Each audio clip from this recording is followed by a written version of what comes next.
भारत में बहुत सुंदर तरीके से व्यक्त किया गया है। पूर्ण अव्यक्त अस्तित्व जिसकी जब अभिव्यक्ति शुरू हुई तो सबसे पहली चीज जो हुई थी वो ध्वनि थी। वैज्ञानिक भी सहमत हैं कि बिग बैंग हुआ था। बैंग मतलब ध्वनि है ना। ये सृष्टि 84 घटनाओं से गुजर चुकी है। 84 बार ये हो चुका है। इस अर्थ में सिर्फ 21 अब तक किसी रूप में मौजूद है। 63 पूरी तरह से गायब हो चुकी है।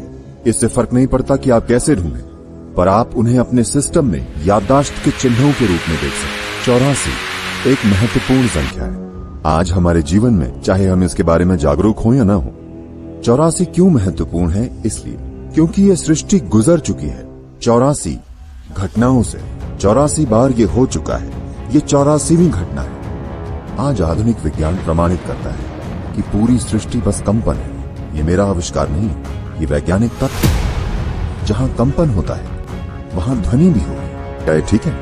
मैं तार्किक रूप से चरण दर चरण जाना चाह रहा हूं। जाने के और भी तरीके हैं, बस ऐसा करके मैं आपको एक अलग तरीके से समझा सकता हूं। लेकिन हम चरण दर चरण जाना चाहते हैं। जहां कंपन होता है वहां ध्वनि भी होगी। कैसा है? तो आप सिर्फ एक कंपन नहीं है, आप एक ध्वनि भी, बल्कि एक शोर है। वे जो आवाज कर रहे हैं और वे जो नहीं कर रहे हैं, आप सभी लोग एक ध्वनि। यही आधुनिक विज्ञान कह रहा है। और बहुत पहले किसी ने आपसे कहा था कि सबसे पहले शब्द था, और वो शब्द है भगवान। आप जानते हैं, बहुत पहले ये कहा गया था। ध्वनि एक शब्द है ना, बल्कि एक शब्द ध्वनि है। फिलहाल मैं अगर हाँ कहूं क्योंकि आप ये भाषा जानते हैं, तो आप उससे एक अर्थ जोड़ रहे हैं। अगर आपको ये भाषा न आती तो जहां तक आपका सवाल है, मैं बस एक आवाज पैदा कर रहा हूं, है ना। क्योंकि आप उनकी भाषाएं नहीं जानते, आपको लगता है कि वो कुछ अजीब आवाजें पैदा कर रहे हैं। नहीं, वे कुछ बोल रहे हैं। अगर मैं ऐसी भाषा में बोलूं जो आप नहीं जानते, तो आप स्वाभाविक रूप से सोचेंगे कि मैं कुछ अजीब आवाजें पैदा कर रहा हूं, है कि नहीं? अगर मैं अभी इस समय तमिल में या कन्नड़ा या तेलुगु या कोई और भाषा में बोलूं जो आप नहीं जानते, आपको लगेगा मैं कुछ, आपको पता नहीं चलेगा कि मैं वाकई किसी भाषा में बोल रहा हूं या कुछ बकवास आवाजें पैदा कर रहा हूं, है कि नहीं? तो शब्द बस एक ध्वनि है। तो उन्होंने कहा कि वो शब्द है भगवान।